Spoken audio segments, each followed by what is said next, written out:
আমরা মনুষ্য জীব, তাই খুব সহজেই আমরা কোনো জিনিস বা কোনো মানুষের প্রতি মায়ায় আসক্ত হয়ে পড়ি। এই মায়ার একটা ভালো রূপ আছে, একটা খারাপ রূপ আছে বলে আমি মনে করি।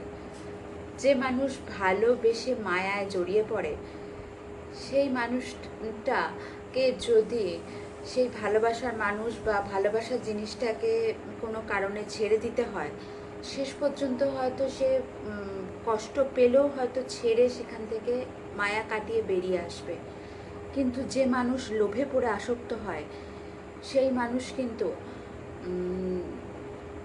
তার সেই ভালোবাসার জিনিস বা ভালোবাসার মানুষটাকে